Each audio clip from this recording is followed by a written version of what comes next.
আসসালামু আলাইকুম রহমতুল্লাহ সবাইকে। আমাকে স্পষ্ট শুনতে পাওয়া যাচ্ছে কিনা, স্পষ্ট দেখতে পাওয়া যাচ্ছে কিনা আমাকে একটু কাইন্ডলি জানাবেন। আমার যেই হাসনাত আব্দুল্লাহ যেই প্রোফাইলটি আছে, পার্সোনাল প্রোফাইল, সেই প্রোফাইলটিকে ডিসেবল করে দেওয়া হয়েছে বেশ কিছুদিন আগে। আমি এই প্রোফাইলে, এই পেজ থেকে আমি এখন থেকে নিয়মিত অ্যাক্টিভ হব। এই পেজ থেকে, এই পেজটা এতদিন পর্যন্ত আমার যারা এডমিন আছেন তারা চালাতেন, এখন থেকে আমি এই পেজে নিয়মিত হব। আপনারা আমাকে স্পষ্ট শুনতে পাচ্ছেন কিনা বা স্পষ্ট দেখতে পাচ্ছেন কিনা আমাকে একটু কাইন্ডলি জানাবেন। দীর্ঘদিন আমি সোশ্যাল মিডিয়াতে ইনঅ্যাক্টিভ, আমার কোনো অ্যাক্সেস ছিল না। তো এখন থেকে আমি এই পেজটাতে আমি অ্যাক্টিভ হব এবং এই পেজটা আপনারা মানুষের কাছে পৌঁছে দিন। এই পেজটা হচ্ছে আমি চাই আমার যে পার্সোনাল প্রোফাইলে মানুষের যে এনগেজমেন্ট ছিল, আমার বার্তা যেভাবে মানুষের কাছে আমি পৌঁছাতে পেরেছি, এই পেজের মাধ্যমে আমি আমার নির্বাচনী বার্তা, রাজনৈতিক বার্তা, সমসাময়িক সবকিছুই মানুষের কাছে পৌঁছাতে চাই। আপনারা অনেক মানুষ যুক্ত হয়েছেন আমাদের সাথে, আপনাদেরকে শুভেচ্ছা জানাচ্ছি, স্বাগত জানাচ্ছি। আজকে দীর্ঘদিন আমি বেশ কিছু বিষয় নিয়ে কথা বলার আগ্রহ ছিল। আজকে যে বিষয়টা নিয়ে কথা বলবো সেটা হচ্ছে যে আমি প্রথমত একটা দীর্ঘদিনের একটা আমার অনলাইন বা সোশ্যাল মিডিয়াতে একটা ডিসএনগেজমেন্ট ছিল, যেহেতু আমার সোশ্যাল মিডিয়ার যেই আইডিটি ভারত বিরোধী অবস্থান নেওয়ার পরবর্তীতে কিছু পোস্টের কারণে সেটিকে আমার কপিরাইট ক্লেমের মধ্য দিয়ে ওই আইডিটা আমার ডিসেবল করে দেওয়া হয়। সেজন্য আমি আপনাদের সাথে এনগেজ হতে পারিনি। যে বিষয়টা নিয়ে আপনাদের সাথে আজকে কথা বলতে চাই, যে লাস্ট কিছুদিন ধরে যে আমরা দেখব যে হাদি ভাইয়ের যে ঘটনাটি ঘটেছে, আমাদের জুলাই পরবর্তী সময়ে হাদি ভাই থেকে শুরু করে গতকাল সুরভির ঘটনা পর্যন্ত আমরা প্রত্যেকটা ঘটনাকে যদি আমরা নির্মোহভাবে দেখি, তাহলে দেখব যে আসলে রাষ্ট্রযন্ত্র থেকে শুরু করে রাষ্ট্রের কনভেনশনাল পলিটিক্যাল যে পার্টিগুলো, তারা আসলে জুলাইয়ে যারা অংশগ্রহণ করেছে তাদেরকে আসলে কিভাবে দেখেন। আপনারা যদি মেহেদিকে দেখেন, হাদি ভাইকে দেখেন এবং সুরভির কার্যক্রমকে আপনারা যদি রাষ্ট্র কিভাবে সেইটিকে আমলে নিয়েছে, এই জায়গাগুলো যদি দেখেন, তাহলে দেখবেন যে জুলাই যারা অংশগ্রহণ করেছে, রাষ্ট্রযন্ত্র তাদের প্রতি এক ধরনের বিদ্বেষমূলক একটা মনোভাব পোষণ করে এবং তারা একটা সুযোগের অপেক্ষায় রয়েছে, যে একটা সুযোগে যে কোনো একটা উপলক্ষের মধ্য দিয়ে জুলাইয়ে যারা সম্পৃক্ত ছিল তাদেরকে অপ্রাসঙ্গিক করে দেওয়ার যে প্রচেষ্টা, সেই প্রচেষ্টা কিন্তু এখনো অব্যাহত রয়েছে। ফলত আমরা দেখেছি যে হাদি ভাইয়ের হত্যাকাণ্ডেরও এখনো পর্যন্ত কোনো বিচার হয়নি।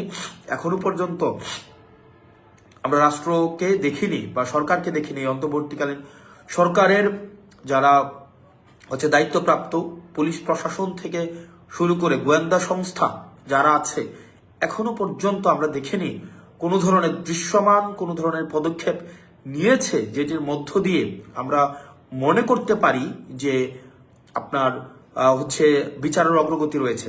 বিচারের অগ্রগতি তো হয়নি, বরং আমরা দেখেছি এই হাদি ভাইয়ের পরবর্তী ঘটনার পরে বেশ কিছু ঘটনা ঘটেছে যেগুলো উদ্বেগজনক। মেহেদির ঘটনা, হবিগঞ্জের সুরভির ঘটনা, সেখানে আমরা দেখেছি আইন শৃঙ্খলা বাহিনীকে জুলাইয়ে যারা অংশগ্রহণ করেছে তাদের বিরুদ্ধে অবস্থান নিতে। বলে রাখা ভালো এক্ষেত্রে, আমরা দেখেছি যে হাদি ভাই যেদিন শাহাদাত বরণ করেন, সেদিন সাংবাদিক ইলিয়াসের আইডিটি এই অন্তর্বর্তীকালীন সরকার মেটা থেকে নামিয়ে দেন। অর্থাৎ মেটাকে এই সরকার যদি চায়, তাহলে সাংবাদিক ইলিয়াসকে অ্যানার্কিস্ট হিসাবে বিবেচনা করে তার আইডিটি মেটা থেকে সরিয়ে দেওয়া হয়, ফেসবুক থেকে সরিয়ে দেওয়া হয় এবং সরকার চেয়েছে এবং সেটি পেরেছে। কিন্তু সরকারের কাছে প্রশ্ন, গত 1.5 বছর যাবৎ আওয়ামী লীগ সম্পৃক্ত যেই আইডিগুলো আছে, যারা সোশ্যাল মিডিয়াতে সোশ্যালি অ্যানার্কি তৈরি করছে, সেই আইডির বিরুদ্ধে আপনারা এখনো পর্যন্ত কোনো ব্যবস্থা নেননি। তাহলে সেটা স্পষ্ট হয়েছে আপনারা চাননি, এই কারণে ব্যবস্থা নিতে পারেননি। আপনারা চেয়েছেন সাংবাদিক ইলিয়াসের আইডি আপনারা নষ্ট করে দিবেন, আপনারা সোশ্যাল মিডিয়া থেকে নামিয়ে ফেলবেন, আপনারা চেয়েছেন এবং আপনারা সেটি সক্ষম হয়েছেন।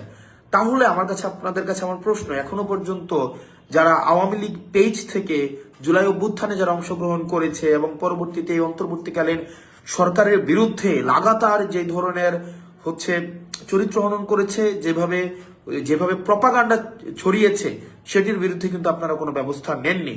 আপনারা এই কারণে ব্যবস্থা নেননি কারণ আপনারা চাননি। পরবর্তীতে আপনারা দেখবেন গত সপ্তাহর বা তার বেশি সময় ধরে আমাদের দেশের ব্যবসায়িকদের আচরণ, আমাদের দেশের মিডিয়ার আচরণ, আমাদের দেশের প্রশাসনের আচরণ, এই তিনটার যে একটা আনহোলি নেক্সাস হাসিনার সময় আমরা দেখেছি। হাসিনাকে কাল্ট বানানোর ক্ষেত্রে মিডিয়াকে আমরা দেখেছি যে একটা হাসিনার যে সেবাদাস হতে মিডিয়া ইচ্ছাকৃতভাবে অনিচ্ছাকৃতভাবে তৈলমর্ধনের মধ্য দিয়ে আমরা দেখেছি হাসিনাকে কাল্ট বানিয়েছে। একই সাথে সাথে আমরা ব্যবসায়িক কমিউনিটিকে দেখেছি যে কিভাবে হাসিনাকে বারবার আমরা, যেমন আপনি দেখবেন যে সমকালের আবুল কালাম আজাদ, একে আজাদ নামে পরিচিত, চ্যানেল 24-এর, আমরা দেখেছি 2 আগস্ট উনি বলেছেন হাসিনা সরকার বারবার দরকার এবং আমরা আপনার হাতকে শক্তিশালী করব। এবং গতকাল আমরা দেখলাম যে জনাব তারেক জিয়ার সাথে ব্যবসায়ীদের যাদের হ্যান্ডশেক হয়েছে, খুবই একটা উষ্ণ অভ্যর্থনা তারেক জিয়াকে যেই ব্যবসায়ীরা দিয়েছেন, এই ব্যবসায়ীদের পরিচালিত মিডিয়াগুলাই গত 1.5 দশকের বেশি সময়ে আপনার তারেক জিয়ার যে নেতাকর্মীরা দেশে গুম হয়েছে, খুন হয়েছে, নির্যাতিত হয়েছে, নিপীড়িত হয়েছে, তাদের বৈধতা উৎপাদন করেছে এই ব্যবসায়ীদের পরিচালিত মিডিয়ার দ্বারা। কি আইরনি, ভাগ্যের কি নির্মম পরিহাস। আজকে জনাব তারেক জিয়া তাদের যেই নেতাকর্মী রয়েছে, যারা গুম হয়েছে, আহত হয়েছে, নির্যাতিত হয়েছে, নিপীড়িত হয়েছে, তাদের রক্তের উপরে দাঁড়িয়ে তাদের হত্যাকাণ্ডের, তাদের গুমের, তাদের নির্যাতনের, তাদের নিপীড়নের যেসব মিডিয়া বৈধতা উৎপাদন করেছে, সেসব মিডিয়া মালিকদেরকে একদম উষ্ণ অভ্যর্থনা জানাচ্ছেন। আসলে আমরা বিএনপিকে এই জায়গায় আপনি দেখবেন যে বিএনপির আমি আমার এলাকার কথাই বলতে পারি যে যারা গত 1.5 দশকের বেশি সময় ধরে যারা রাস্তায় শ্রম দিয়েছে, ঘাম দিয়েছে, রাস্তায় হরতাল সফল করার জন্য রাস্তায় নেমে এসছে, তাদেরকে আমরা দেখেছি এখন কিভাবে অপাঙ্ক্তেয় ঘোষণা করা হয়েছে, তাদেরকে কিভাবে বিএনপি থেকে মাইনাস করা হচ্ছে। অথচ আমরা দেখছি 5 আগস্টের পরবর্তী সময়ে যারা বিএনপিকে একটা রাজনৈতিক দল হিসেবে বিবেচনা করেছে, বিএনপিকে যারা হত্যাযোগ্য করে তুলেছে, যেসব মিডিয়া বিএনপিকে সন্ত্রাস, আগুন সন্ত্রাস হিসেবে বিবেচনা করেছে, সময় টেলিভিশন এবং 71 টেলিভিশনের মতো টেলিভিশনের মালিকদেরকে আমরা যখন দেখি জনাব তারেক যে উষ্ণ অভ্যর্থনা দিচ্ছেন, সেটি আসলে আমি কিভাবে নেই সেটা মুখ্য না। বিএনপির নেতাকর্মীরা যারা দীর্ঘ 1.5 দশকের বেশি সময় ধরে যারা এই গণতন্ত্রের জন্য লড়াই সংগ্রাম করেছে, তারা কিভাবে নেয় আসলে সেটি প্রশ্নবিদ্ধ। এবং আমরা দেখতে পাচ্ছি, এবং নির্বাচনের আগেই এই ব্যবসায়িক নেক্সাস, যে মিডিয়া মাফিয়া এবং যে প্রশাসন যেভাবে তারেক জিয়াকে মাফিয়া বানানোর যে চক্রান্ত করছে, তারা বিএনপি থেকে এখন বড় বিএনপি হয়ে উঠছে। এবং এটি আশঙ্কাজনক এবং এভাবেই একটা ফেসিস্ট উৎপাদন হয়। এভাবেই যখন সবাই এই 1.5 দশকের বেশি সময়ে বিএনপির যে গণতন্ত্রে এই একটা অংশগ্রহণমূলক একটা নির্বাচনের জন্য তাদের যে ত্যাগ, তাদের যেই শ্রম, তাদের যেই বিএনপির একজন নেতাকর্মী বাদ নাই যে যাদের বিরুদ্ধে মামলা হয়নি, কেউ ঘরে ঘুমাইতে পারে নাই, এরকম অনেকে আছে যারা ঘরে ঘুমাইতে পারে নাই। অথচ আজকে আমরা দেখতে পাচ্ছি ওইসব ব্যবসায়ীরা, ওইসব মিডিয়ারা এবং ওইসব প্রশাসনই বিএনপির সবচেয়ে কাছের, বিএনপি থেকে আরো বড় বিএনপি হয়ে উঠছে, যেগুলো আসলে আমাদেরকে আশাহত করে। এবং পরবর্তী বাংলাদেশটা আসলে কোন দিকে যেতে পারে এবং পরবর্তী বাংলাদেশটা রূপরেখাটা কেমন হতে পারে, এবং যেই মিডিয়া, ব্যবসায়ী এবং প্রশাসনের যে আনহোলি নেক্সাসে, আমরা চাইবো না যে জনাব তারেক জিয়া সাহেব এই নেক্সাসের মধ্যে পড়ে যাক। আমরা চাই যে গণতান্ত্রিক উত্তরণের যেই পথ উন্মোচিত হওয়ার রাস্তা উন্মুক্ত হয়েছে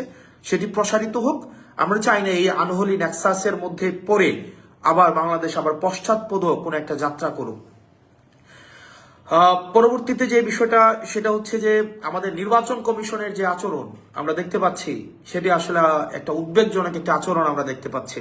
নির্বাচন কমিশন, আমরা আইন সবার জন্য সমান হওয়া উচিত, প্রত্যেকটা মানুষের জন্য আসলে আইন সমান হওয়া উচিত এবং সমান হবে, এটাই হচ্ছে আইনের যেই চরিত্র।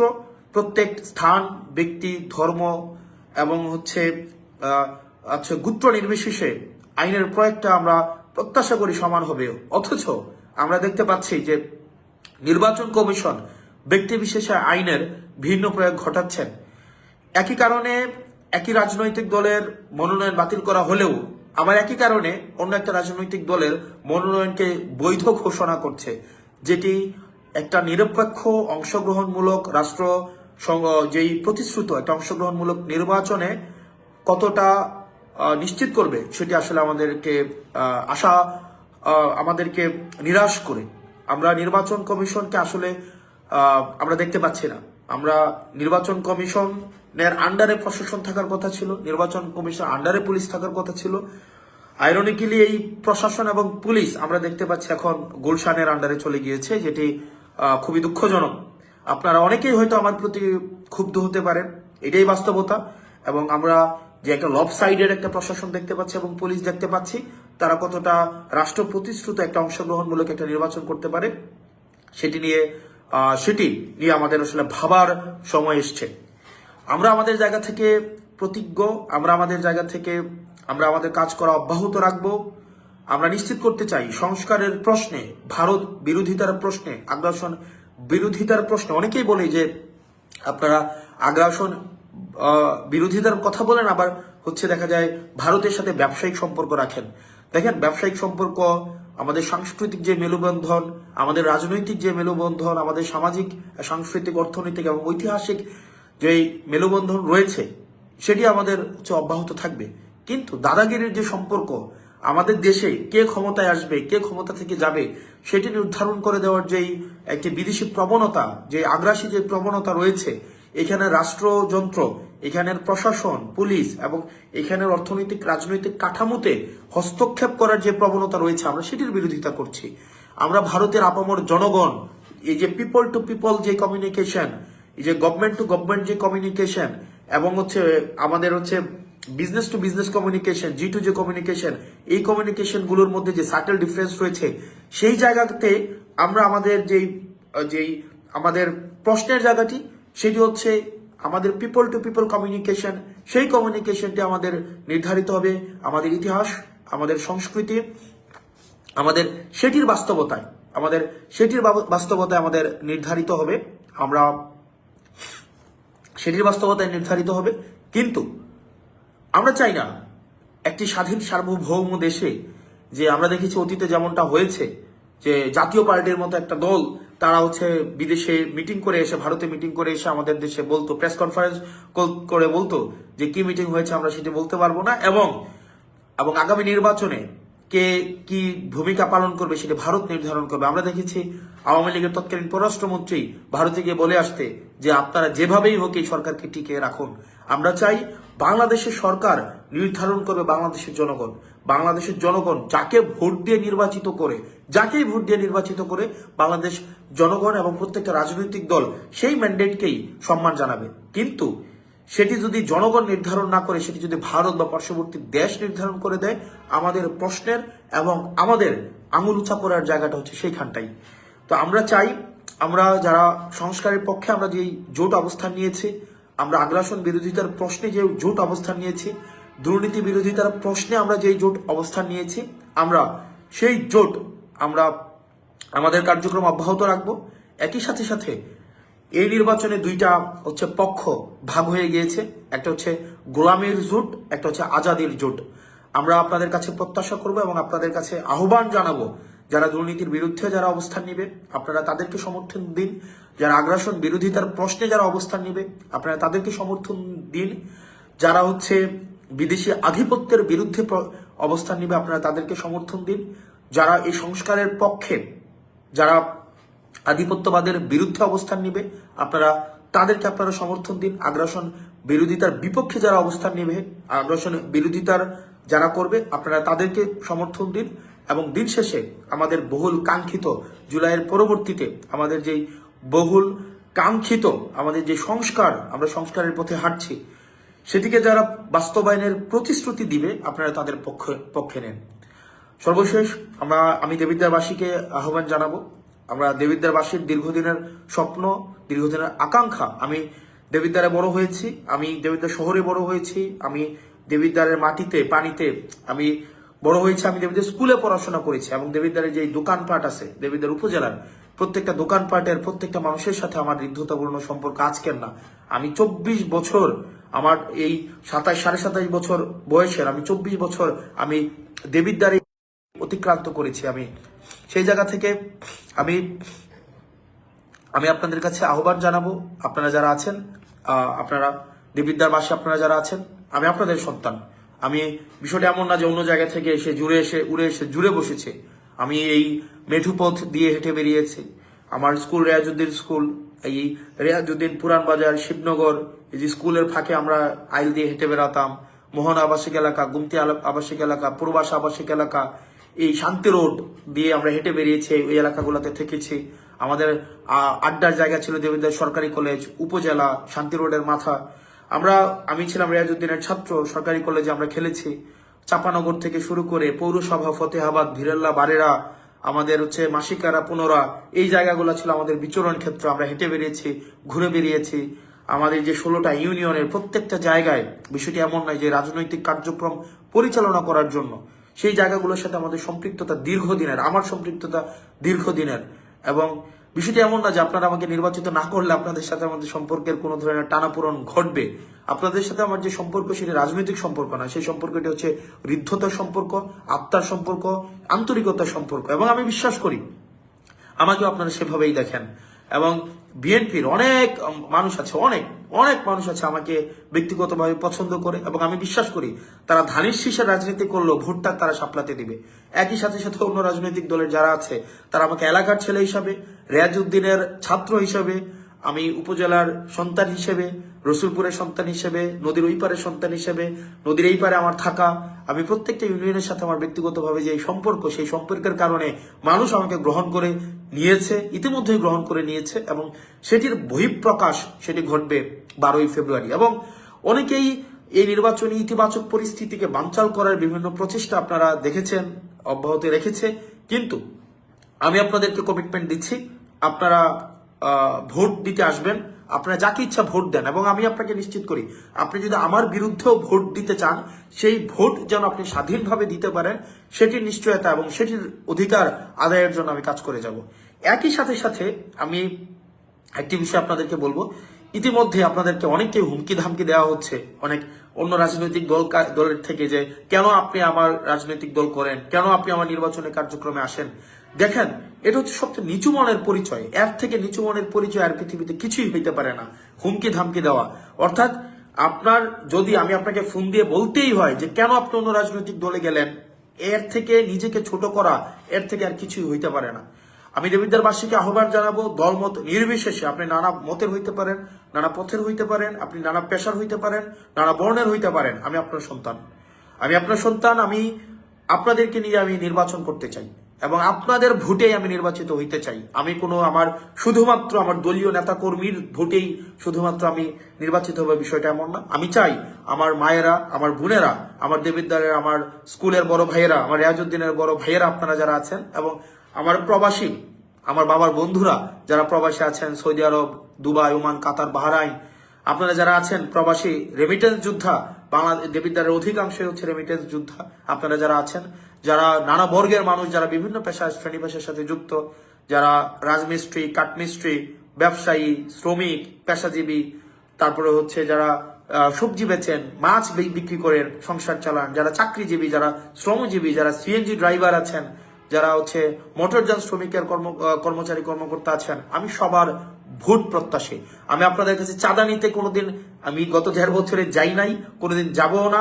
গত 1.5 বছরের চাঁদা কারা আপনাদের কাছে নিতে গিয়েছে আপনারা তাদেরকে দেখেছেন, এবং তাদের কিন্তু ভয় পেয়ে গিয়েছে, এবং ইতিমধ্যে আপনারা তাদেরকে বলতে শুনবেন যে আমরা গত 1.5 বছরের চাঁদার কারণে আমাদের ভোট কমে যাচ্ছে।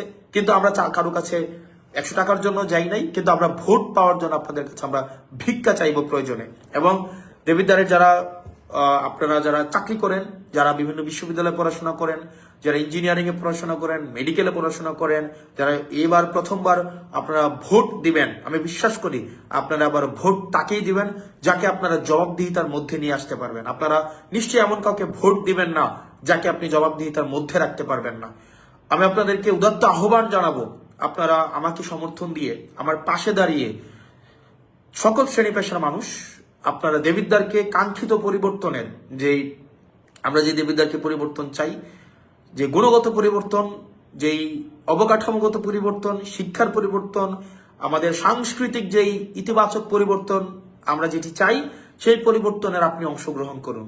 এবং ইতিমধ্যে বিশ্ববিদ্যালয়ের বিভিন্ন শিক্ষক, বিদেশি বিভিন্ন ইউনিভার্সিটি শিক্ষক আমাদের পলিসি মেকিং এ যুক্ত হচ্ছেন, আমাদের পিয়ার ক্যাম্পেইনে যুক্ত হচ্ছেন, রেমিটেন্স যোদ্ধারা আমাদের সাথে যুক্ত হচ্ছেন, নানা শ্রেণী পেশার মানুষ আমাদের সাথে যুক্ত হচ্ছেন, যেটি আমাদের কর্মস্পৃহাকে আরো বেশি আমাদের শক্তিশালী করছে।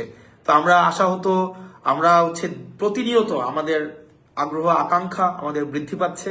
আমাদের সাথে যারা আছেন আপনারা দেখবেন কারা আমাদের সাথে আছে, সমাজে শিক্ষিত, মার্জিত, ভদ্র, যারা ইতিবাচক পরিবর্তন চায়, বিভিন্ন নানা শ্রেণী পেশার মানুষ, রেমিটেন্স যোদ্ধা আমাদের পাশে আছে। অপরদিকে দেখবেন অন্যদিকে কারা আছে, দেখবেন মাটি কাটার সাথে যারা জড়িত, মাটি খুর, যারা চাঁদাবাজ, যারা মামলাবাজ, যারা দীর্ঘ 1.5 দশকের বেশি সময় ধরে যারা সিএনজি স্ট্যান্ড দখল করেছে, যারা অ্যাম্বুলেন্সের টাকা খায়, যারা জমি দখল করে, যাদের মনে ইতিমধ্যেই ভয় ঢুকে গিয়েছে, যারা ঋণ খেলাপি, যারা রাষ্ট্রের অর্থ মেরে দিয়েছে, যারা রাষ্ট্রের অর্থ বছরের পর বছর রাষ্ট্রের অর্থ যারা দিচ্ছে না, ওইসব মানুষ একটা পক্ষে রয়েছে। তো আপনাদের কাছে উদাত্ত আহ্বান জানাবো, আমরা আমাদের এই লড়াই অব্যাহত রাখবো। আর যারা দেবিদ্বারবাসী, যারা আপনারা কাকে নির্বাচিত করবেন তার অর্থের উৎস সম্পর্কে আপনার জানা উচিত। আমার অর্থের উৎস আপনারা জানার জন্য, আমি কোন জায়গা থেকে আমি ইনকাম করি সেটা জানার জন্য আপনারা আপনাদের মোবাইল থেকে আপনারা গুগলে সার্চ করবেন www.acs.com, acs.com দিলে আপনি সার্চ করলে আপনি পেয়ে যাবেন, অথবা SOE.com দিয়ে আপনি সার্চ করলে, স্কুল অফ এক্সিলেন্স সার্চ করলে আপনারা পেয়ে যাবেন। আমার ওখানেই এই বছরের যে আয় হয়েছে সেটি আপনারা দেখতে পারবেন। আমি আমার রিটার্ন জমা দিয়েছি, আপনারা সেটিও চাইলে দেখতে পারবেন।